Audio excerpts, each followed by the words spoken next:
পুনৰ গ্ৰেপ্তাৰ হ'ব নেকি অখিল গগৈ অখিল গগৈৰ পত্নী গীতাশ্ৰী তামুলীয়ে সোশ্যাল মিডিয়াত পোষ্ট কৰিছে আকৌ এবাৰ কাৰাগাৰলৈ অৰ্থাৎ আকৌ এবাৰ গ্ৰেপ্তাৰ হ'ব নেকি অখিল গগৈ তাক লৈ এতিয়া চৰ্চা চলিছে উল্লেখযোগ্য যে ইয়াৰ পূৰ্বে কেইবাবাৰো কাৰাগাৰত আছিল অখিল গগৈ পুনৰবাৰ অখিল গগৈক কাৰাগাৰলৈ নিক্ষেপ কৰা হ'ব নেকি তাক লৈ এতিয়া চৰ্চা চলিছে কিয়নো অখিল গগৈৰ পত্নীয়ে সোশ্যাল মিডিয়াত দিছে আকৌ এবাৰ কাৰাগাৰলৈ বুলি পোষ্ট অখিল গগৈৰ বিৰুদ্ধে পুনৰ চলিব গোচৰ উচ্চ ন্যায়ালয়ৰ গুৰুত্বপূৰ্ণ ৰায়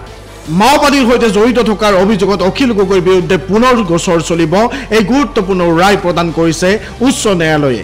উল্লেখযোগ্য যে পূৰ্বে নিয়াৰ নিম্ন আদালতে অখিল গগৈক অভিযোগমুক্ত ঘোষণা কৰিছিল আৰু এই ৰায়ৰ বিৰুদ্ধে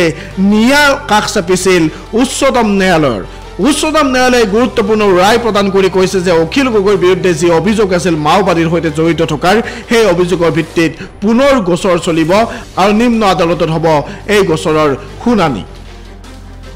উচ্চ ন্যায়ালয়ে এই ৰায় প্ৰদান কৰাৰ পাছতে এতিয়া সম্ভাৱনা ব্যক্ত কৰিছে বহুতে পুনৰ গ্ৰেপ্তাৰ হ'ব পাৰে অখিল গগৈ আনকি অখিল গগৈৰ পত্নীও এই সম্পৰ্কে সামাজিক মাধ্যমত পোষ্ট দিয়াৰ পাছত এই সম্ভাৱনা এতিয়া প্ৰকট হৈ পৰিছে নিম্ন আদালতত চলিব অখিলৰ বিৰুদ্ধে গোচৰ শিৱসাগৰৰ বিধায়ক অখিল গগৈৰ বিৰুদ্ধে নিম্ন আদালতত গোচৰ চলিব আৰু এই গোচৰ চলাৰ সময়তে গ্ৰেপ্তাৰ হ'ব পাৰে অখিল গগৈ ইতিমধ্যে অখিল গগৈৰ অধিবক্তাই জানিবলৈ দিছে যে উচ্চ ন্যায়ালয়ৰ এই ৰায়দানৰ বিৰুদ্ধে তেওঁলোকে উচ্চতম ন্যায়ালয়ৰ কাষ চাপিব অকল অখিল গগৈ নহয় ধৈৰ্য কোঁৱৰ বিতু সোণোৱাল আৰু মানস কোঁৱৰৰ বিৰুদ্ধেও চলিব গোচৰ চাৰিওগৰাকী ব্যক্তিৰ বিৰুদ্ধে নিম্ন আদালততে চলিব গোচৰ কিন্তু উচ্চ ন্যায়ালয়ৰ এই ৰায়দানৰ বিৰুদ্ধে উচ্চতম ন্যায়ালয়ৰ কাষ চাপিব বিধায়ক অখিল গগৈয়ে ইতিমধ্যে বিধায়ক অখিল গগৈয়ে এই ক্ষেত্ৰত প্ৰতিক্ৰিয়া ব্যক্ত কৰিছে আমাৰ বিৰুদ্ধে যি গোচৰ এনআইএ তৰিছিলে যিটো গোচৰৰ পৰা এনআইএ আদালতে আমাক মুক্ত কৰি দিছিলে সেই গোচৰটো আকৌ চাৰ্জ ফ্ৰেম হ'ব লাগে বুলি গুৱাহাটী উচ্চ ন্যায়ালয়ে নিৰ্দেশ দিছে বুলি ইতিমধ্যে আমাৰ এডভোকেটে আমাৰ উকিলে আমাক জানিবলৈ দিছে আমাৰ অধিবক্তাই আমাক জানিবলৈ দিছে লগতে এটো জানিবলৈ দিছে আমাৰ অধিবক্তাই যে অহা 23 তাৰিখৰ দিনা বাকি কিজনে বেল পাই থৈছে মই বেল পোৱা নাই বাকি তিনিজনে আগতে বেল পাই থৈছে এটো গোচৰত মই যেটো বেল পোৱা নাই গতিকে অহা 23 তাৰিখৰ দিনা মই এনআইএ আদালতত হাজু হ'ব লাগিব আৰু এনআইএ আদালতত হাজিৰ হৈ মই পুনৰ বেল বিচাৰিব লাগিব পুনৰ জামিন বিচাৰিব লাগিব এটা প্ৰশ্নটো উঠিছে আপোনালোকে যেটো কথা মই খুদি আছে আৰু যে 23 তাৰিখে তেতিয়া হলে মই জেল যাব লাগিব নেকি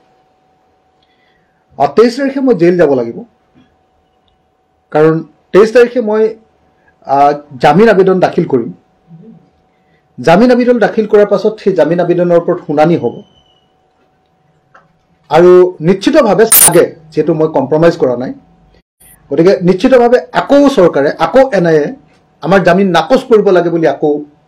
তেওঁলোকে মানে কি ক'ব এটো তেওঁলোকে পেটিশন দিব গতিকে তাৰ ওপৰত হিয়াৰিং হ'ব আৰু হিয়াৰিং হৈহে মই জামিন পাম নে নাপাম এই সিদ্ধান্ত হ'ব গুৱাহাটী উচ্চ ন্যায়ালয়ে গুৰুত্বপূৰ্ণ ৰায় প্ৰদান কৰি কৈছে অখিল গগৈৰ বিৰুদ্ধে যি গোচৰ আছিল বিশেষকৈ মাওবাদৰ সৈতে জড়িত হৈ থকা যিটো গোচৰ এনআইএ আদালতত চলি আছিল